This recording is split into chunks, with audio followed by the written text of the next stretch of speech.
DSC అభ్యర్థుల జీవితాలతో YCP అసత్య ప్రచారం చేస్తూ చెలగాటమాడుతోందని టీడీపీ అధికార ప్రతినిధి భూమిరెడ్డి రాంగులు విమర్శలు చేశారు. తప్పటి ప్రచారం మానుకోవాలని ఆయన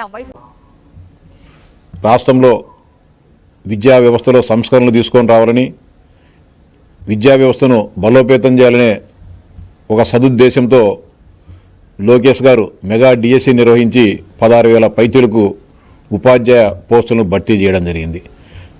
భర్తీ చేసి వేలాది మంది అనేక స్కూళ్ళల్లో జాయిన్ అయిపోయి పిల్లలకు విద్యాబుద్ధులు నేర్పుతా వారి విధుల్లో వారు నిమగ్నమై ఉంటే వారందరినీ చెదరగొట్టేదానికి, ఆ ఉపాధ్యాయుల్లో భయభ్రాంతులను క్రియేట్ చేసేదానికి గత 3 నెలల నుంచి వైఎస్ఆర్సీపీ నాయకులు, ఆ పార్టీ అధినేత జగన్మోహన్ రెడ్డి గారు అనేక రకాలైన కుట్రలకు తెరలేవడం జరిగింది. మేము స్పష్టంగా చెప్పాం, మెగా డిఎస్సిలో ఒక తప్పు జరిగినట్లు చూపించినా, లేకపోతే స్పోర్ట్స్ కోటా సంబంధించి నియామకాల్లో ఏ చిన్న తప్పు జరిగినా బహిరంగంగా చర్చిద్దామని చెప్పి సవాల్ చేశాం. ఆఖరుకు విద్యాశాఖ మంత్రి లోకేష్ గారే ఎక్కడ పొరపాట్లు జరిగాయో నేను చర్చించేదానికి సిద్ధంగా ఉన్నా, ధైర్యం ఉంటే తన దగ్గర ఆధారాలుంటే జగన్మోహన్ రెడ్డి గారే చర్చకు రావాలని చెప్పి ఆయన సవాల్ చేసిన ఆ సైడు నుంచి ఎలాంటి ప్రతిస్పందన ఉండకపోగా, చర్చకు రాకపోగా, చర్చకు సిద్ధం కాకపోగా మళ్ళీ ఏదో విధంగా యువత పైన గొడ్డలి తీసుకొని వారిని నరకాలనే ప్రయత్నాలు చేయడం జరుగుతూ ఉంది. ఇంకా వారి కళ్ళల్లో కోపం తాండవిస్తూ ఉంది నిరుద్యోగ యువత పైన, అదేవిధంగా ఉద్యోగాలు పొందిన యువత పైన కూడా.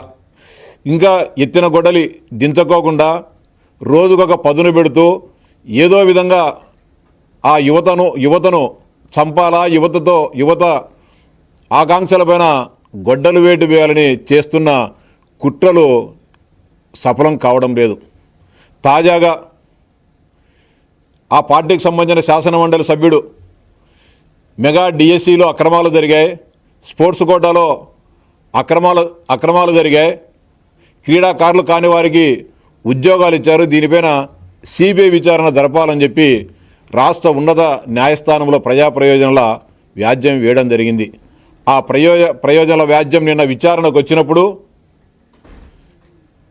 సంబంధిత న్యాయమూర్తులు వాటిని అందరినీ కూడా సమగ్రంగా పరిశీలించి వెనక్కి కొట్టడం జరిగింది. దీంట్లో ఏమీ లేదు, ఇది ఏదో కావాలనే మా సమయాన్ని వృధా చేసేదానికి ఈ పిటిషన్ వేసినట్లుంది, ఇది సరికాదని చెప్పి అని వ్యాఖ్యానిస్తే ఈ పిటిషన్ మేము వెనక్కి తీసుకుంటామని చెప్పి వైఎస్ఆర్సీపీకి చెందిన లాయర్లు వెనక్కి తీసుకోవడం జరిగింది. ఈ సందర్భంగా వైఎస్ఆర్సీపీ నాయకులను సూటిగా ప్రశ్నిస్తూ ఉన్నా, ఈ రాష్ట్ర ప్రజలు కూడా గమనించాలని చెప్పి సవినయంగా విజ్ఞప్తి చేస్తూ ఉన్నా.